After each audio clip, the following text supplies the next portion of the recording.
Hello, this is Daniel Mart back again here at MECP 2018. Another interview. This time around, I have Scott Dean Brown with me, the director of Kessler Syndrome. Yep. Right.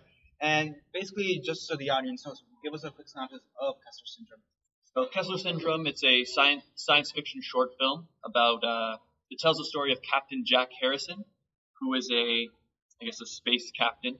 He's a pilot of a small vessel, and he's attempting to navigate to access a planet, and he has to get through this really dense debris field to get to the planet on the other side. And what made you want to tell that story? So the story itself, actually, the idea for the movie really came out of my attempt to make the simplest movie that I could. Basically, this is my first film, and so I really wanted to get it out there. And so when I was coming up with a concept, I thought, what could be simpler than one guy sitting in a chair for most of the movie? So a lot of the movie is Jack Harrison is played by myself, of course, sitting in the spaceship flying. And as I was thinking of that, I'm like, yeah, that seems like it's easy enough. And then the actual story of the movie and the science-based part of it, that came from I met up with some members of the astrophysics and astronomy department at York University in Toronto, and because I wanted it to be good science fiction based on real science. So I met up with them, and when I told them there's a twist at the end of the movie that I don't want to give away, but so I knew what the twist was going to be, but I spoke to them to help me come up with a mission that made a lot of sense based in real science that would fit with the film. So that's kind of where the overall story came from. But the story initially came from wanting to make the simplest movie possible. The problem, though, was I really underestimated the amount of time it would take to do the exterior shots of the spaceship. I was still thinking, one guy sitting in a chair. But the outside of the ship, that took a lot longer than I thought it would. And since you're of course doing the research, because you said you were trying to make this as realistic as possible. Yep. What was the most interesting thing you found out while doing the research? Well, so the title of the movie is Kessler Syndrome, right. And what that actually is it's a theory by, I guess, a scientist named Kessler. I'm not sure his last name actually, but the idea is, so right now, like, we have a lot of space junk, right, it's floating on old satellites and things like that. Right. So Kessler theorized that when that space junk collides with each other, it makes more pieces and it becomes smaller pieces and more junk. Mm-hmm. And what his theory is, eventually, if we keep putting space junk around our atmosphere, eventually, with it keeps colliding with each other, it'll make space travel, getting out of our atmosphere, impossible. So that's kind of where that comes from. So it was interesting. I'd never heard anything like that. I knew about space junk. I knew that we have lots of junk out there. I didn't realize that it's actually possible that it could be a really big problem for us if that happens. What was your favorite part of just doing this whole film? My favorite part would definitely be the actual filming days. The crew and the other cast members were all my family and friends, and so it was just really fun to work with them. There's a scene in the end of the movie when we're on our little base where, like, the automatic door opens and a crew member walks through. That was opened by my dad, who's actually on the other side of it, making it open. And so my parents were really helpful. My friends were they were the ones holding the camera. They were the ones, one of my friends is actually a makeup artist. So we had a lot of fun, a lot of laughs, just working together. That was definitely the most fun. Just every time we were filming, I was having the time of my life. Oswald, all this. What do you think was the most difficult thing you had to overcome, or most difficult obstacle in all this? The hardest part for the movie for me was acting and directing at the same time, because the biggest problem I had was leading all the way up to the filming days. I built all the sets and I painted everything and did all that work. So I was focusing completely on that, literally until like 3 or 4 a.m. before the first day of filming. And then suddenly, my friends start to show up and we're setting up to film on this first day. And then I realized now I have to become an actor as well. And they're two completely different headspaces, right? So, from an acting perspective, you're focusing on your lines and you're coming up with a character and you're figuring out how to vocalize this, right, and become this person, which is a completely different thing than worrying about whether the lenses are in focus and what the camera angles are and whether the lighting's right. So that was for me a challenge in that I'd spent so much time leading up to the filming days and preparing for it that it's sort of like, okay, now I have to become this character. So standing in both of those shoes at the same time was the biggest challenge for me. Whether it be directing wise or acting wise, was there any movie or TV show you watched or anything you saw that inspired your performance or the way you directed it? I don't know about my performance so much. I mean, I'm sure without even being aware of it, I'm sure I'm influenced by many things. Right. I had a few nods to some films that influenced me. Interstellar is one of my favorite movies right now. In fact, that's one of my I watch that movie almost all the time. Like if I'm just have some time to kill, I'll put on Interstellar. There's one shot particularly in Interstellar where you see their ship. It's just like a little dot and it's silent. And that scene really stood out for me. It was the first time that Interstellar for me was the first time I saw a movie that made space look unpleasant, like cold. Like in Star Wars and those types of movies, space is presented as almost like it's like like sailors on the frontier exploring, right? But Interstellar really made them really focus on how alone it felt. And that one scene where the ship's just floating by itself in the silence. Yeah. And so there's one shot, in fact, the opening shot of my movie where the title sequence, that was a nod to that, just that little ship floating. Yeah, I just kind of copied it. And then the other one was 2001: A Space Odyssey.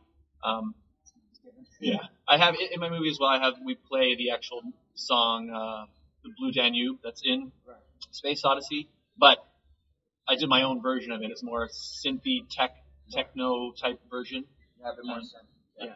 And that influenced me because I figured it's kind of twofold. It's that the character Jack Harrison, he plays that song like as he's flying a ship, and I imagine that maybe Jack Harrison watched that movie when he was a kid, and that influenced him to become an astronaut, and so he's like paying homage to it in that way. And then at the same time, me as a filmmaker, I watched that movie when I was young, and it influenced me. So it's kind of me, the director, being influenced by it, and also the character being influenced by it as well.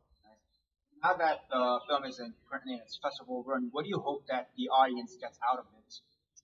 I want it to, affect people in some way. I mean, the movie starts and you think it's, a guy on his mission, like the synopsis I gave you, and that is how it starts.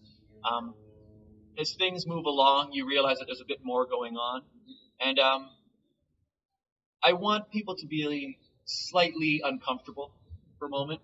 I like that feeling. I mean, for me, the thing I love about art is the way it's how it makes you feel, how it impacts you as an audience member, whether it's music, whether it's film, whether it's whatever it is. And, depending on the movie, whether that's to make them laugh, whether it's to make them cry. This one, I want you to hopefully be entertained, first and foremost, and then be slightly uncomfortable and slightly questioning things. Just a little bit of discomfort. Yeah. And since you're here at IMDb, basically, what's been your favorite experience here at IMDb thus far? Definitely just meeting the other filmmakers. And I found that I've been at a few festivals now, and that for me is the most enjoyable part. I mean, I should actually say, the biggest thing is getting your audience screen in front of people. Not only is it really, it's nerve-wracking, but it's also really beneficial because, I spend so much time editing this movie by yourself, and by the time it's finished, I've watched it 1,000 times probably, right? And it's easy to lose track of how just some objective person just watching it would see it. So every time I screened it in front of an audience, it gives me a new perspective. I notice something that maybe I didn't before, or I realize like how someone will react. I'll see that, I never thought of it that way. So that is really beneficial. But I think the thing I really love though is when you get the other filmmakers you meet and the conversations we get to have, going out for drinks afterwards. It's really cool just to speak with like-minded people who are into film, and you just get into what you love about it because everyone here is really passionate about it. That's why. That's true. Yeah, you get to talk about your films, their films, maybe other filmmakers' films. Yeah, and going off that, out of what film, aside from yours, what film would you say is your favorite thus far? One that's really stood out to you thus far? Well, I mean, the first night, Journey to Planet X. Yeah, the documentary film. And the reason I think that one stood out to me so much is because Well, two reasons. One, it was really funny, and I was laughing a lot, and the audience was too. But I think the other thing it stood out so much is that I related to it on so many levels. Yeah, I mean, because the film, I mean, if people were watching this, the film follows the founders of this festival. And Eric, yeah, and of course, we did interview Josh and Miles, who also Made the film. made the film. So just watch out for that interview whenever I post that as well. Yeah, just continue on with that. Yeah, but I related it so much just because, the things that they're doing when they're making their film, making the green screen and, figuring it out, experimenting with the lighting and, I mean, a lot of that is the exact same stuff I had to do on this movie. I mean, I was in my backyard with a can of spray painting the miniature model of the ship. I was crumpling up tin foil and breaking up old electronics to make it look like something else. So it was funny, but also really, for me as a filmmaker, it was really relatable. I saw myself doing a lot of those exact same things. Last question. Mm-hmm. If given the option, would you come back here at UCP again? 100%. Oh yeah. This festival it's been awesome. Troy is really, really cool guy. I like chatting with him. And the people I've met, the films are really, really good. The quality of the films that they choose, especially mine. But no, all the films that I've seen have been really high quality, which sure, thank you. But yeah, it's nice to I can sit down and watch today we watched several blocks of films and I've been entertained the entire time. And that's not always the case at a lot of festivals. I mean sometimes there's a really big disparity between the types of films you're going to see. But I like that they're consistent. Yeah, they have a good eye, which is good. So if you're in Miami and you're like looking for some good films, you should attend this festival. Right. It's really good. Yeah, and that's all the time we have for you right now. Thank you once again for your time, with me. Thank you for doing this. Again, your film was incredible. I really enjoyed it. It was great. And yeah, it's basically for now. Again, Daniel Mart here with Dion Brown. Scott Dion Brown. And yeah, again, is your film Kessler Syndrome gonna be like at another film festival, or how can we find it? At the moment, I'm still waiting to hear back on a few more. So Misifi was the last one. I had a bunch in 2017, and there are a few more that I still have to hear back from. Some in March, basically for the rest of this year. But if you want to find out, I post a lot on YouTube. So the link will be down below, and there'll be a link to it right here at the end with the end cards. And you'll keep us updated on that. And hopefully you guys get to see it because again, it's very good. You can definitely see that 2001 inspiration, the Interstellar inspiration. I was actually expecting you to say Gravity at one point, to be honest. Actually, Gravity's I actually saw Gravity not that long ago, so there's probably some of it in there. One thing I did try to do with it is I really like how Gravity, same with Interstellar, is that they play off in space. There's no sound, right? Like Star Trek and Star Wars both. You hear the spaceships flying around, you hear the lasers blasting, and it's obviously because from an entertainment perspective, it makes it more exciting. But I really wanted to try to still make it exciting, but still, whenever you see the exterior shots of the ship, there's no sound. There's just the music, obviously the score. Exactly, right. So hopefully you guys get to see the film eventually.